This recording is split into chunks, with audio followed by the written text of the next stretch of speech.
नमस्कार साथियों, शिक्षा जगत यूट्यूब चैनल में आपका स्वागत है। तो आज हम बात कर रहे हैं कि बीकानेर द्वारा जो RKSMB के 3 है उसके कुछ दिशा निर्देश जारी किए गए हैं, तो उसको हम देखते हैं।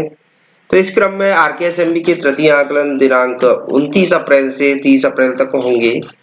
तो ये जिसका हम बहुत दिन से इंतजार कर रहे थे, क्योंकि इसके बिना अधूरा था कि आपका सत्र पूरा जब ही माना जाएगा जब RKSMB के आकलन है वो लिए जाए। तो सबसे पहले हम बात करते हैं कि इस बार नया क्या है। तो इस बार जो व्यवस्था है 50 जिलों की व्यवस्था की गई है। पहले 33 जिलों के हिसाब से RKSMB के हुए थे, लेकिन इस बार सरकार ने बीकानेर से जो दिशा निर्देश है उसमें 50 जिले की व्यवस्था है। उसके लिए इसके बाद देखते हैं आकलन पत्र का संग्रहण एवं वितरण।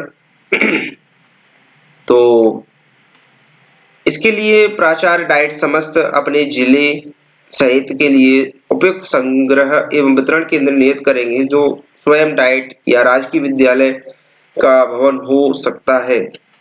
तो इस तरह से इसके बाद हम आते हैं गोपनीयता। तो गोपनीय मुद्रक द्वारा 50 जिलों को आकलन पत्र पैकेट की पूर्ति दिनांक 15 अप्रैल से 22 अप्रैल तक की जाएगी। इसके बाद हम देखते हैं कि शिक्षकों व परीक्षार्थियों के लिए क्या विशेष है निर्देश। तो कक्षा 3, 4, 6 व 7 के लिए हिंदी, अंग्रेजी और गणित विषयों का आकलन किया जाएगा। आकलन पत्र हल करने की अवधि 1 घंटे की रहेगी। प्रत्येक विषय में कक्षा 3 व 4 तक के लिए आकलन पत्र में 20 प्रश्न एवं कक्षा 6 व 7 के लिए 30 प्रश्न होंगे। कक्षा 3 व 4 के परीक्षार्थियों के लिए आकलन पत्र और उत्तर पत्रक एक ही पृष्ठ पर मुद्रित होगा। कक्षा 6 व 7 के परीक्षार्थियों के लिए आकलन व उत्तर पत्रक पृथक पृथक मुद्रित होंगे। होशियार सीट एवं आकलन पत्र 4 सीरीज में उपलब्ध होंगे, अतः विद्यार्थियों को समान सीरीज के आकलन पत्र एवं होशियार ही देना सुनिश्चित करें। परीक्षार्थी द्वारा आवश्यकता पड़ने पर रफ कार्य अलग से एक सीट पर किया जाए। आकलन पत्र और उत्तर पत्रक पर रफ कार्य करना निषिद्ध है। परीक्षार्थी को एक प्रश्न के उत्तर के लिए 4 विकल्प दिए जाएंगे। परीक्षार्थी द्वारा हल सभी विकल्प चौकोर बॉक्स में पेंसिल के द्वारा किया जाना है। इसको रेखांकित कीजिए कि ये आपको पेन से नहीं करने हैं, पेंसिल से किए जाने हैं। अब इसमें आप देखिए कि नकल करने के लिए इस बार क्या है कि उड़नदस्तों का गठन किया गया है। प्राय देखा जाता है कि विद्यालयों में नकल की जाती है, बच्चों को बताया जाता है। इसके लिए जिला स्तर पर CDO, आचार्य, प्राचार्य डाइट, माध्यमिक व जिला शिक्षा अधिकारी प्रारंभिक स्वयं के संयोजन में 4 तथा ब्लॉक स्तर पर CBO स्वयं के संयोजन में 1 उड़नदस्ते का गठन करेंगे। वे अपने जिले ब्लॉक में तृतीय आकलन दिनांक 29-30 अप्रैल तक की अवधि में अधिकतम परीक्षा केंद्रों का निरीक्षण करेंगे। सभी उड़नदस्ते निरीक्षण के समय बैठक व्यवस्था वीक्षक के रूप में शिक्षकों की भूमिका, आकलन पत्रों के प्रति विद्यार्थियों की प्रतिक्रिया पर विशेष ध्यान देते हुए परीक्षार्थी की शुचिता, विश्वसनीयता बनाए रखने का कार्य करेंगे।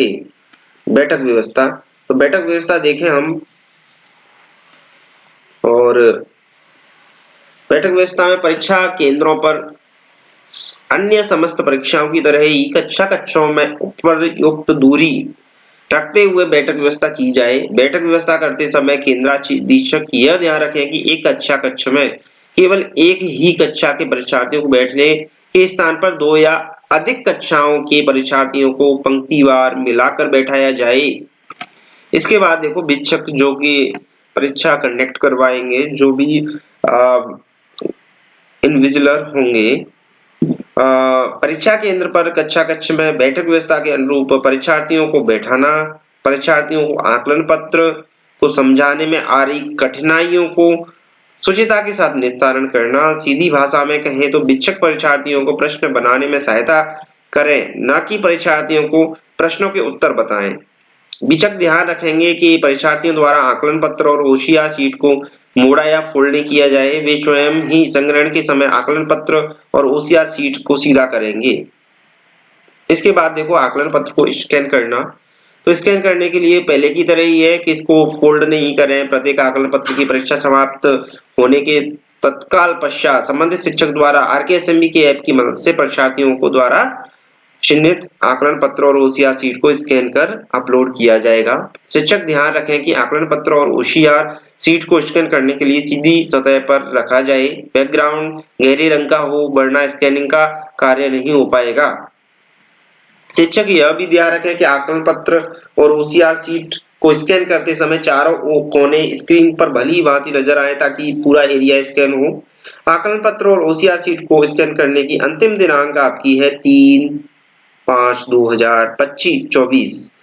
तो 3/5/2024 तक आपको सारे ओसीआर है वो आपको अपलोड कर देनी है आरकेएसएमबी ऐप पर। और इसके बाद आप देखेंगे कि जो आपका टाइम टेबल है, समय विभाग चक्र है, तो 29-30 तारीख में आपके सभी परीक्षाएं होनी है। 29 तारीख को सोमवार को प्रातः प्रथम पारी में 8:30 से 9:30 तक कक्षा 3 का अंग्रेजी विषय का पेपर होगा, कक्षा 4 का गणित, कक्षा 6 का अंग्रेजी, कक्षा 7 की हिंदी। और 29 तारीख को दूसरी पारी में 12 बजे से 1 बजे तक कक्षा 3 की गणित होगा, कक्षा 4 की अंग्रेजी, कक्षा 6 की हिंदी, कक्षा 7 का गणित।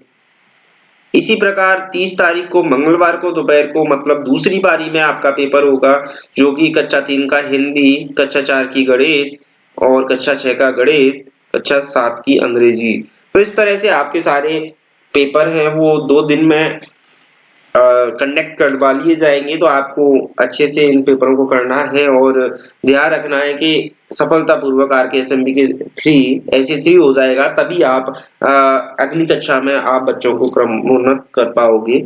और बने रहिए हमारे चैनल शिक्षा जगत के साथ और इसी तरह की विभागीय जो भी सूचनाएं हम आपको उपलब्ध कराते रहेंगे और हमारा प्रयास रहेगा कि आपको सबसे पहले और सही जानकारी उपलब्ध कराएं। धन्यवाद।